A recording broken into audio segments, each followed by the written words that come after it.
ఒక్కసారి కొమ్మూరి గోల్డ్ కి కాల్ చేయండి. తాకట్లో ఉన్న మీ బంగారాన్ని విడిపించి మార్కెట్ ప్రైస్ కి వాళ్ళు కొనుక్కుని మిగతా డబ్బులు మీకు ఇచ్చేస్తారు. హాయ్, వెల్కమ్ టు మన టీవీ మన కోసం. ఖమ్మం జిల్లాలో ఇద్దరు సీనియర్ నేతల మధ్య పచ్చగడ్డి వేస్తే బగ్గుమనే వాతావరణం అంతకంతకు పెరుగుతుంది.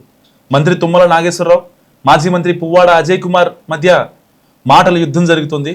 గత అసెంబ్లీ ఎన్నికల తర్వాత చాలా కాలం ఖమ్మం కాన్స్టిట్యున్సీని పట్టించుకున్నట్టుగా ఉన్న బీఆర్ఎస్ మాజీ మంత్రి తిరిగి యాక్టివ్ అవడంతో రాజకీయం రంజుగా మారింది. మున్సిపల్ కార్పొరేషన్ ఎన్నికలు జరగాల్సిన టైంలో ఈ పోరు పొలిటికల్ హీట్ పెంచుతోంది. అనారోగ్య కారణాలతో కొంతకాలం లోకల్ క్యాడర్కు దూరంగా ఉన్నారు పువ్వాడ, కానీ ఇటీవల తిరిగి యాక్టివ్ అయ్యారు. ఇందులో భాగంగానే తనకు 60 ఏళ్లు వచ్చిన సందర్భంగా మమతా మెడికల్ కాలేజ్ క్యాంపస్లో ఆత్మీయ సమ్మేళనం నిర్వహించి జిల్లా వ్యాప్తంగా క్యాడర్ని రప్పించారు.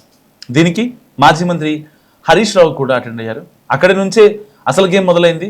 హరీష్ రావును టార్గెట్ చేస్తూ సీరియస్ కామెంట్ చేశారు మంత్రి తుమ్మల.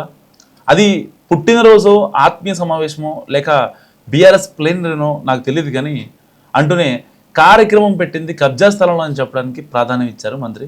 సో కబ్జా స్థలంలోనే సమావేశాన్ని ఏర్పాటు చేశావు హరీష్ అంటూ తుమ్మల చేసిన కామెంట్తో పువ్వాడ ఫైర్ అయిపోయారు.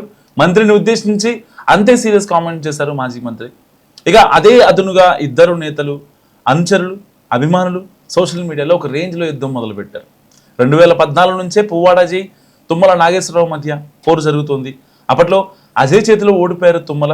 సో ఆ తర్వాత ఆయన్ని బీఆర్ఎస్లోకి ఆహ్వానించారు కేసీఆర్. మంత్రి పదవి ఇచ్చి ఎమ్మెల్సీని చేశారు. దీంతో అప్పట్లో మినిస్టర్గా తుమ్మల, ఎమ్మెల్యేగా అజయ్ ఒకే పార్టీలో ఉన్న ముఖాలు చూసుకోవడానికి కూడా ఇష్టపడిన పరిస్థితి. ఇక 2018లో మంత్రి పదవి కోసమే తనను ఓడించారంటూ పువ్వాడ అజయ్ మీద ఆరోపణలు చేశారు తుమ్మల నాగేశ్వరరావు.